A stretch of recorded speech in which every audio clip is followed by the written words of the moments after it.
It's like you're trying to say that God did something wrong, and he don't listen. My God don't make no mistakes, okay?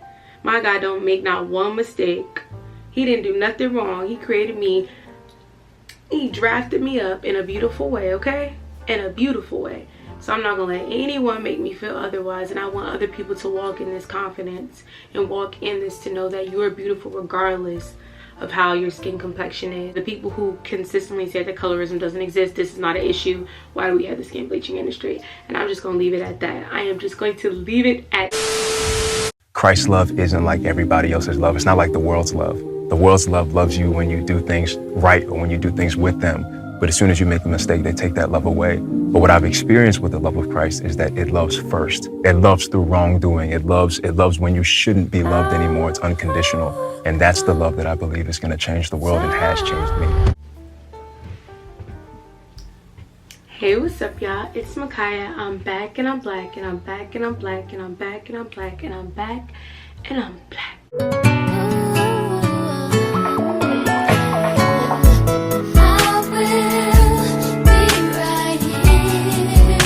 Yo, Sasha here.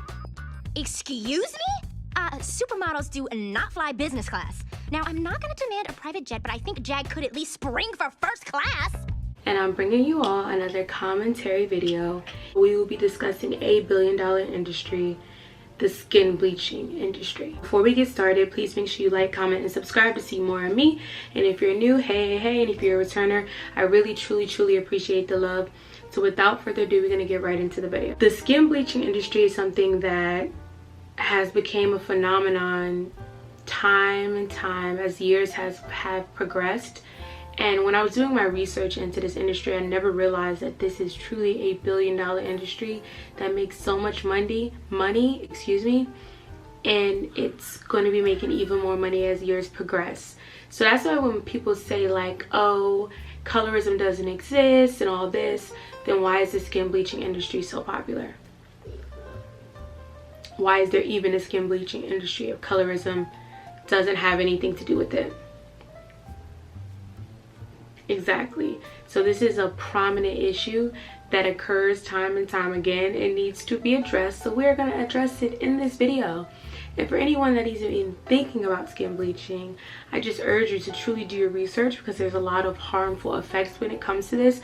To me, it's not just physically harmful, but mentally. I think that this can do a lot on your psyche, true benefit for their skin, but in reality, it's more detrimental physically, but also mentally. So I just urge you to really think deeper before you make this decision, and don't allow society's standards or certain ignorant standards to make you feel like that's what you need to do. The skin lightening industry, often referred to as the whitening or bleaching, represents a multi-billion-dollar market that possesses significant risks to skin health. In various parts of the world, including regions in Asia, Africa, and the Caribbean, lighter skin tones are often regarded as highly desirable. The underlying reasons for this phenomenon are multifaceted, stemming from Eurocentric beauty ideals that have been shaped by historical contexts such as slavery, colonialism, and colorism. Although strides have been made towards greater representation and equity, lighter skin continues to be linked with notions of higher socioeconomic status, wealth, and attractiveness. Researchers have indicated that these products not only have a potential to cause harm, but also propagate a harmful narrative regarding beauty standards and societal worth. This sector is extensive and mainly caters to women of color worldwide, with Asia Pacific region identified as the most financially rewarding segment. This is a worldwide issue, but I'll be touching on a few regions throughout this video. For all my sources, it will be linked in the bio. Skin bleaching within the continent of Africa. The practice of skin bleaching in Africa is a long-standing beauty trend, with historical roots tracing back to the transatlantic slave trade and the subsequent European colonization of the continent. Despite the known dangers associated with the use of harmful and potent chemicals in these products, which can lead to various health issues, including skin disorders and serious systematic conditions such as diabetes, hypertension, kidney disease, and the phenomenon persists. Although many countries have implemented bans or strict regulations on the importation and sale of the skin bleaching products, the demand remains high, particularly among women in Africa. According to Resolve Global Health, usage varies widely across regions from 25% in Mali, 31% in Zimbabwe, 32% in South Africa, 39% in Ghana, 50% in Senegal, 66% in Congo, and 77% within Nigeria. The global market for skin lightening has expanded significantly, transitioning from creams to more advanced methods such as pills and injections. This lucrative industry is characterized by a mix of multinational cosmetic firms and regional sellers, with product prices varying considerably to cater to different economic demographics. Notably, a considerable number of users of these skin lighting products are found in Africa, which is evident in the prevalence of specific terms related to bleaching and its impact in the local dialects throughout the region. This emphasis on fair skin perpetuates a narrative that associates lighter complexions and desirability in elevated societal positions, thereby reinforcing existing privileges within the community. The ongoing reinforcement of socioeconomic advances associated with lighter skin tones possesses a significant challenge to effective public health communication. Therefore, it is essential to broaden the focus beyond mere health issues by enhancing local and diaspora initiatives aimed at combating colorism. Discussions surrounding beauty standards on self-worth can be expanded, thereby strengthening public health messages. In the few countries that I've been through, I've had several people tell me, please don't bleach your skin. Please don't bleach your skin. Like, it's so sad that it's a bleaching pandemic. For all the women who want to bleach their skin because of a man and the colorism and to be lighter, to be prettier, don't bleach your skin. You're gonna look pink, you're gonna look gray, and you're gonna look like a Dalmatian. And guess what? That man will still cheat on you. Love yourself, y'all. Love yourself. It's so crazy that I've gotten so many of these things, so many people telling me, please don't bleach your skin. Like, it's so sad. My fellow people in Africa have to tell me not to bleach my skin. Skin bleaching within the continent of Asia. In various Asian countries, with China being a notable example, the skin bleaching market is extensive. According to a World Health Organization study, approximately 40% of women in nations such as China, Malaysia, the Philippines, and South Korea indicated that they are frequently utilizing whitening products. The predominant form of these products is skin whitening creams, which are widely criticized for their detrimental effects on the skin and possible health hazards. In the Philippines, if you have a fairer or lighter skin, you're more prettier, you're more beautiful, and you have a lot of advantages. Across the Philippines, women have reported signs of mercury poisoning.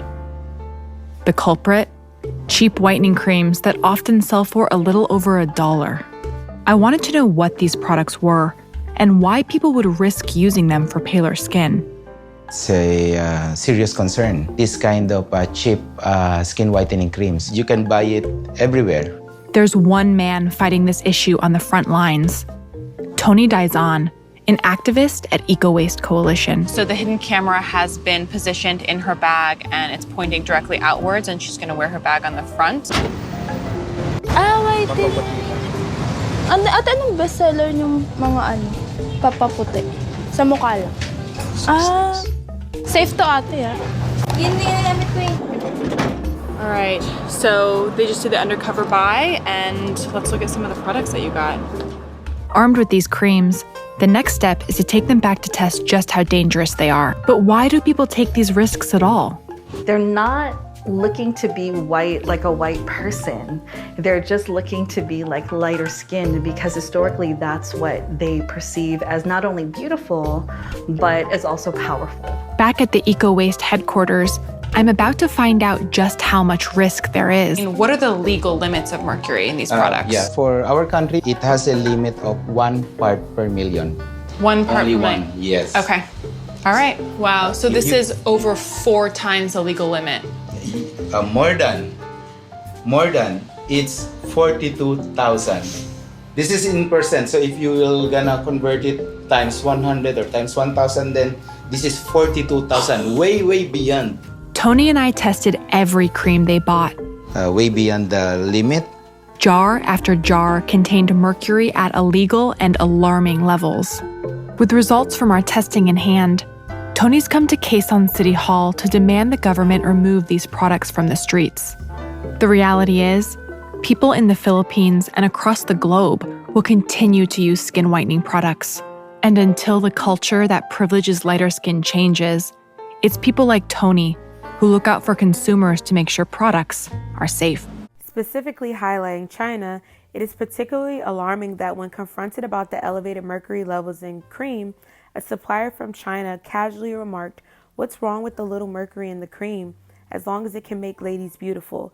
The United States Environmental Protection Agency warns that mercury exposure at high levels can harm the brain, heart, kidneys, lungs, and immune systems of people of all ages.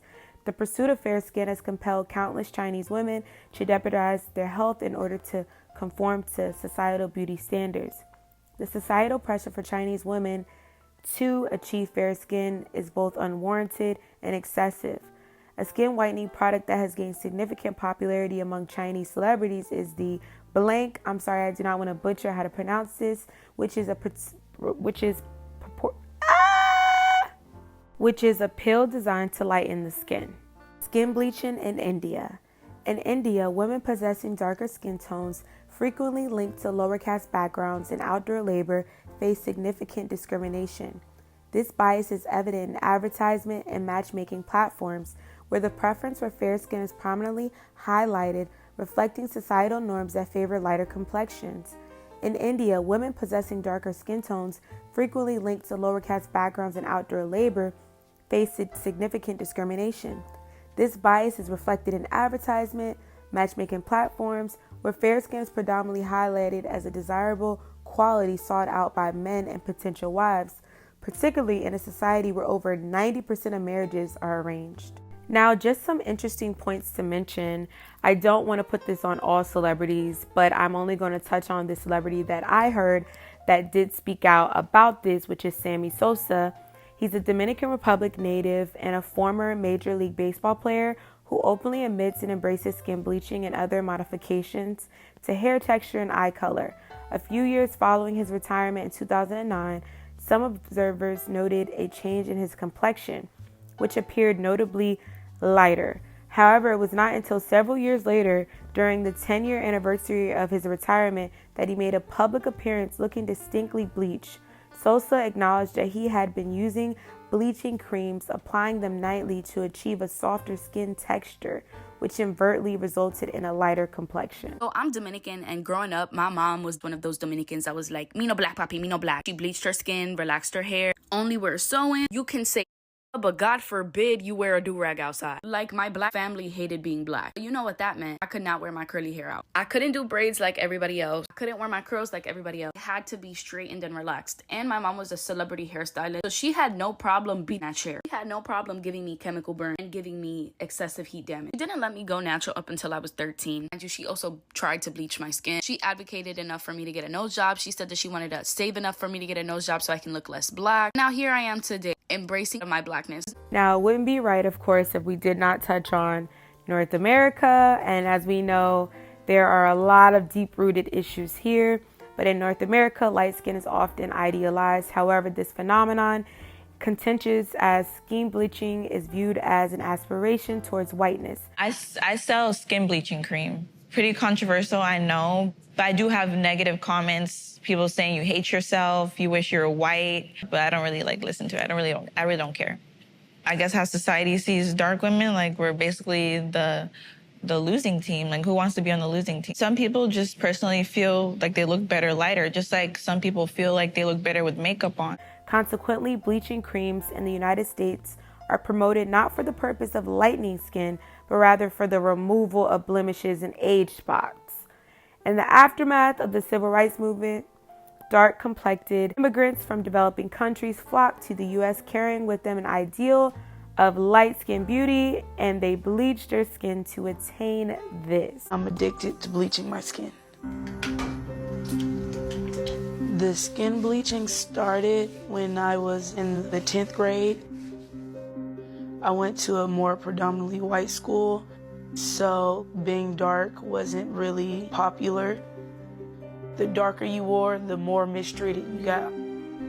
So I just started bleaching my skin to get lighter. I say on me, dark is ugly. Why you wear the hoodie? Because it helps me to keep from getting darker. What's wrong with being dark? I don't want to be dark. I don't look right when I'm dark. I use skin bleach 4 times a day. In the car, at the beach, at church. She says a lot of times it's a beauty regimen. I disagree with her. It is totally an addiction. So the worldwide market for skin lightening products was estimated at $7 billion in 2021 and is anticipated to grow to $14 billion by 2031. These products, often known as bleaching creams, whiteners, skin brighters, or fading creams, operate by reducing the concentration of melanin, a pigment responsible for skin color. Many individuals utilize these lightening agents to address various skin concerns such as age, spots, acne, scars, and discoloration linked to hormonal changes. Furthermore, they serve as a means to lighten naturally darker skin tones. Okay, so I think it's important to note that there is a more glamorized aspect of the skin bleaching industry. However, I do believe even those glamorized aspects can have detrimental effects. Not going to just believe that colorism is not an issue. Like, to me, this is a prime example that colorism is still an issue that still needs to be addressed and still needs to be talked about. I think this should also be taught in the school system, if you ask me, because they're teaching a lot of stuff that is not that important within the school system and not stuff that are actually life skills that really don't help you in the long run. That's my opinion when it comes to the school system. I don't even want to go into that because that's a whole separate video and a whole separate topic in itself. But looking at the pattern of so many people falling into the skin bleaching industry and participating in it, and it just makes me sad. It really does, because like I stated in a previous video, colorism is not something that just affects one culture. It affects so many cultures, and it makes me sad that people feel like the melanin or the darker complexion within their skin is something that they need to rectify. It actually makes me really sad, and it's something that, like I said, needs to be taught within the school systems, because this is getting out of hand. It's been getting out of hand, but it's ridiculous now, and we don't need to keep perpetuating this negative things out there that lighter is better. Everyone is beautiful, every complexion is beautiful, and you were made for a purpose, and the Lord made us in so many different ways. So for people to think that one complexion is better than others, it's like you're trying to say that God did something wrong. And he don't, listen, my God don't make no mistakes, okay? My God don't make not one mistake. He didn't do nothing wrong. He created me. He drafted me up in a beautiful way, okay? In a beautiful way. So I'm not gonna let anyone make me feel otherwise, and I want other people to walk in this confidence and walk in this to know that you're beautiful regardless of how your skin complexion is. Of course, we all have flaws, but I think the beauty about flaws is us embracing it. You know, right? I'm not saying there's not little flaws you want to rectify. Like, I got braces when I was younger, right? Those are like little flaws you rectify. But it's okay if someone chooses not to want to rectify their teeth, right? That's their prerogative. And I think that's what's so beautiful. But I think once you get that, it's going to make you elevate or get to a different standard. I think that's when we start to get a little fickle when it comes to why are we enhancing. And that goes even into plastic surgery, and the list goes on and on, right? So it's like, why are we trying to enhance ourselves? Why are we trying to change ourselves? Is this going to make us feel better about ourselves, or is this just something we like to do and it's going to make us feel more confident? But I think that gets tricky, because you're always going to see something you need to fix about yourself, especially with this day and age of social media. We're always going to see someone that looks better than you, that's doing better than you, or at least you think, quote unquote, and you're always just going to keep chasing after something. So that's why I think it's just so beautiful for us to embrace us, embrace who you are, and love who you are regardless of what the stupid world standards are, because that's not how God sees you. And I don't care what not one person tells me, that's not how God sees you. He sees you so beautifully. He created you, he crafted you. Like I always state, he's the best artiste. So don't let these ignorant people make you feel like you need to fall into this. But we need to shed light on this. And for the people who consistently say that colorism doesn't exist, this is not an issue. Why do we have the skin bleaching industry? And I'm just going to leave it at that. I am just going to leave it at that. So I thank you all for watching. Anyone watching this video, please make sure you understand that you are loved. You've been made beautifully by the one who created the universe, okay? You are not a mistake. You were meant to be here, and let your light shine bright. So I will check you all out in the next video. Stay blessed, everyone. Y'all know I am.